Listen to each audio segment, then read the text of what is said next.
Bienvenidos a Real Historia, el podcast que te transporta a través del tiempo para explorar los eventos más fascinantes, los personajes más intrigantes y las historias más impactantes que han dado forma al mundo tal como lo conocemos hoy. Prepárate para un viaje a través del tiempo mientras exploramos batallas épicas, descubrimientos revolucionarios y momentos definitorios que dieron forma a la humanidad. Únete a nosotros en Real Historia mientras desenterramos los tesoros perdidos del pasado y descubrimos la verdad a través de los eventos que cambiaron el curso del tiempo. Así que ajusta tus auriculares, abre tu mente y prepárate para embarcarte en un viaje inolvidable a través del tiempo porque en Real Historia el pasado cobra vida de una manera que nunca antes habías experimentado. Soy Emilio Urdapilleta, Informate PI, Real Historia.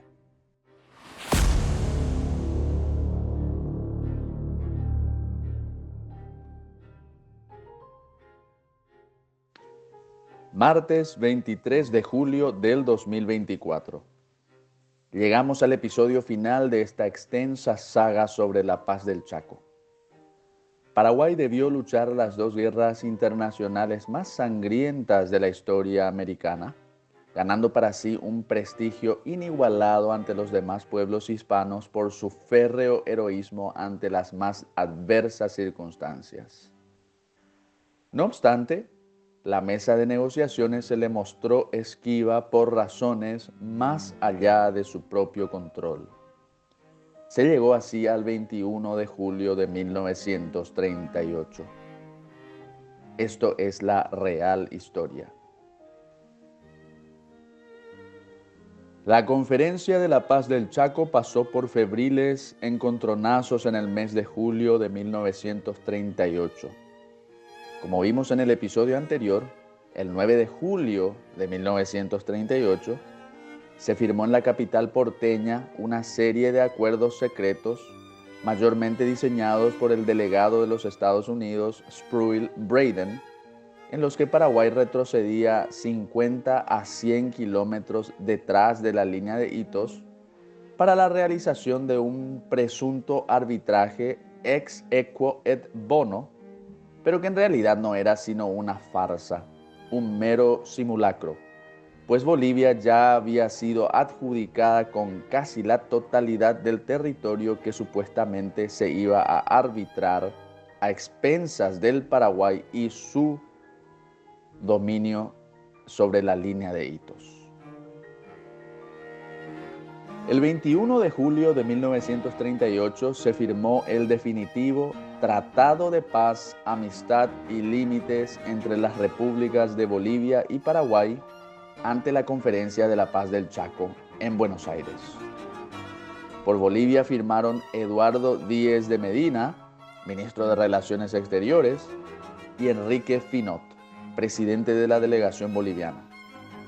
Por Paraguay rubricaron sus nombres para el acuerdo Cecilio Báez, ministro de Relaciones Exteriores, Luis Riard y Efraín Cardoso, delegados ante la Conferencia de la Paz del Chaco, y el general José Félix Estigarribia Insaurralde, presidente de la delegación paraguaya en la Conferencia de Paz del Chaco.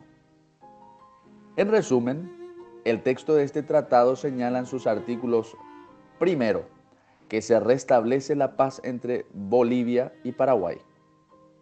En los artículos 2 al 6 se detalla la manera en que se realizaría el arbitraje ex equo et bono, que como ya dijimos, su resultado estaba prefigurado por los acuerdos secretos del 9 de julio de 1938, que, por la parte paraguaya, fueron firmados por Efraín Cardoso y Cecilio Báez con autorización del general Estigarribia. En el artículo 7, Paraguay se comprometía a conceder libre tránsito fluvial a Bolivia por el río Paraguay y quedaría abierta la puerta para un puerto boliviano en dicho río, lo que ya se preestableció en el acuerdo secreto del 9 de julio de 1938 con el triángulo Dionisio Foglianini, que hoy es el Puerto Bus, de propiedad y soberanía boliviana sobre el río Paraguay. En los artículos 9 y 10, ambos países renuncian a investigar y reclamar por las responsabilidades de la guerra y subsiguientes indemnizaciones, y también renuncian a hacerse mutuas o nuevas guerras, proclamando que todo diferendo debía solucionarse pacíficamente con ayuda, en caso extremo, de otras naciones. El artículo 11º indica que este tratado debía ser ratificado por la Convención Nacional de Bolivia y por un plebiscito nacional en el Paraguay. Y así fue que se produjo la firma del 21 de julio de 1938, en el que se finiquitó prácticamente en su totalidad el asunto chaqueño. Por todo el mes de agosto, el gobierno cívico-militar del doctor Félix Paiva en el Paraguay, en el que predominaba el Partido Liberal, hizo una campaña pública para justificar ante la nación paraguaya, la firma del tratado del 21 de julio de 1938. Y por supuesto que casi nadie sabía que el supuesto arbitraje ex equo et bono, que debía realizarse en los meses de septiembre y octubre de 1938, ya tenía el resultado cocinado, como se dice en el argot, en el lunfardo popular.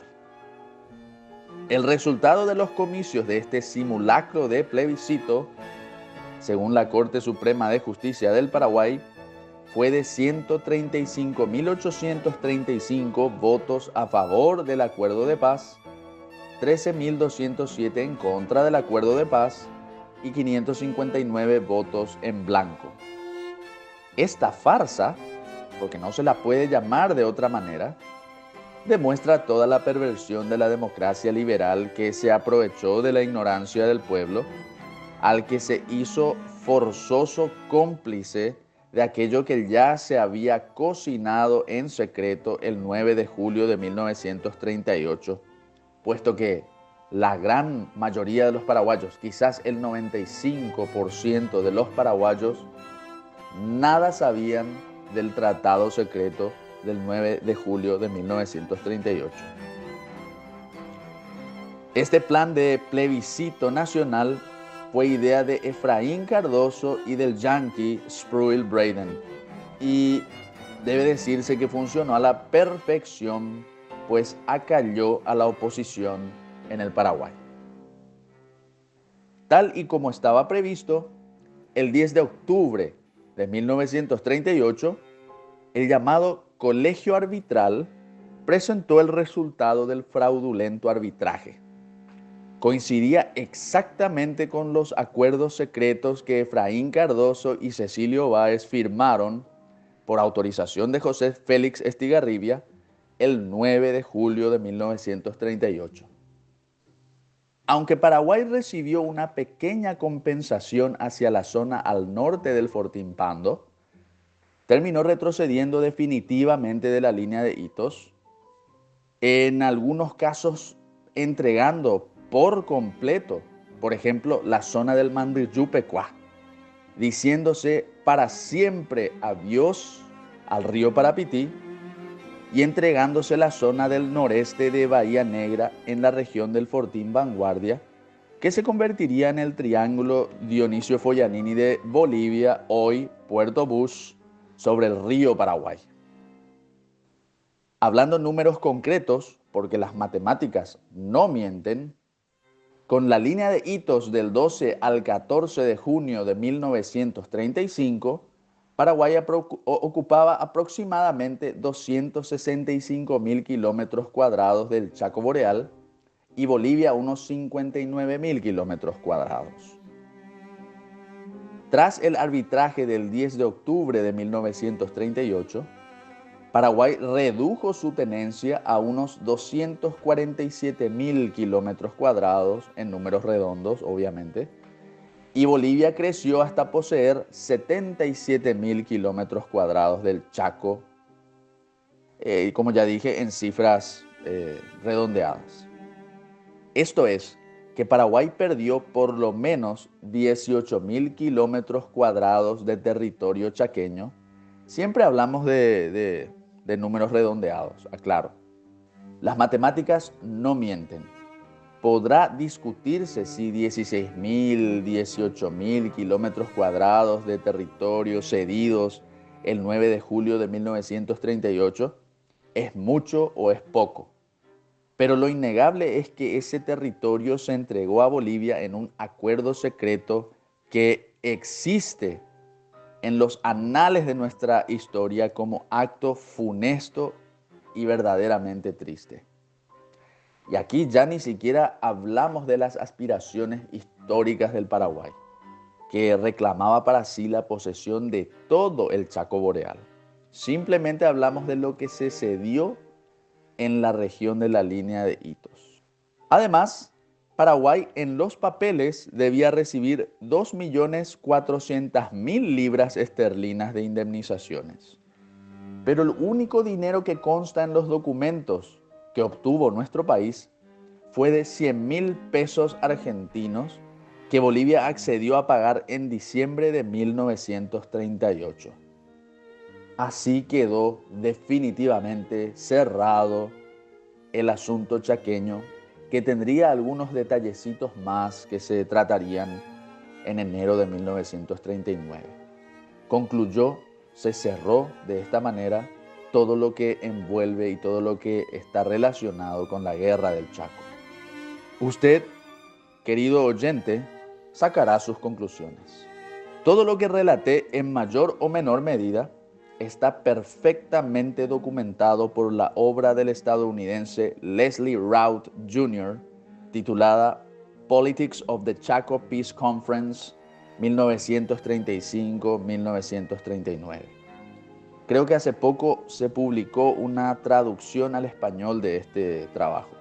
Este mismo autor, en la página 211 de la versión en inglés de este libro clásico, dice lo siguiente y cito: la intención del general Estigarribia en las negociaciones del Chaco debe considerarse decisiva.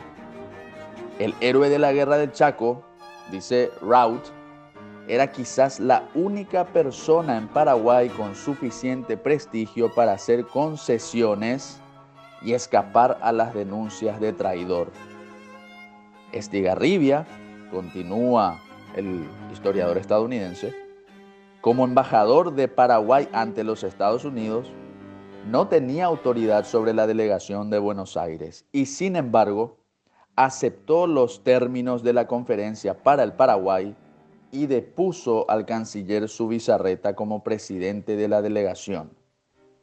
El general Estigarribia, cierra Leslie Routh, tomó un riesgo calculado y la paz se hizo preferible a un nuevo cataclismo por unos pocos kilómetros cuadrados.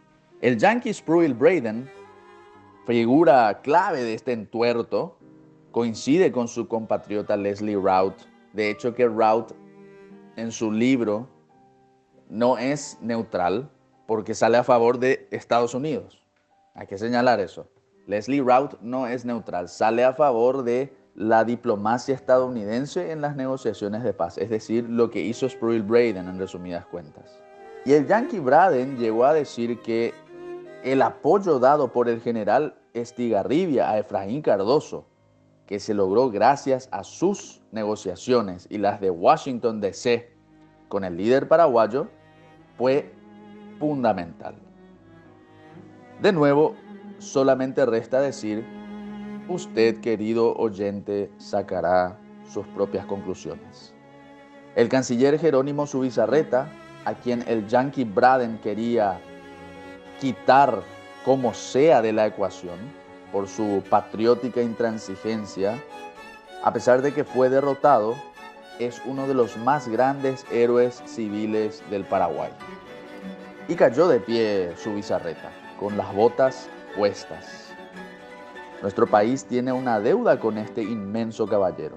Y en contra de lo que se cree, no fue el Partido Liberal ni el febrerista, no fueron ni el Partido Liberal ni el febrerista los que realizaron la entrega del Chaco. En todo caso, Efraín Cardoso y Cecilio Báez, como cómplices, simplemente obedecieron órdenes del estamento militar paraguayo.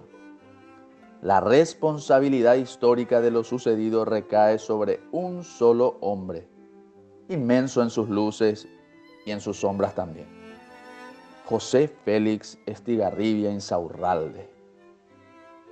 Usted, lo digo por última vez, querido oyente, sacará sus propias conclusiones. Cerraré recordando una frase del mariscal Estigarribia cuando le preguntaron sobre el mariscal Francisco Solano López. El vencedor del Chaco, lapidario, contestó: a los héroes no se los cuestiona, simplemente se los siente. Tal vez ese sea el alto precio a pagarse por el heroísmo. Cargar en el corazón con responsabilidades históricas que muchas veces trascienden a la comprensión racional de los simples mortales. Quizás esa es la conclusión a la que podríamos llegar todos.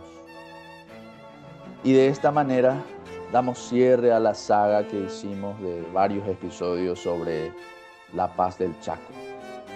Espero que haya sido esclarecedor, haya sido útil para todos.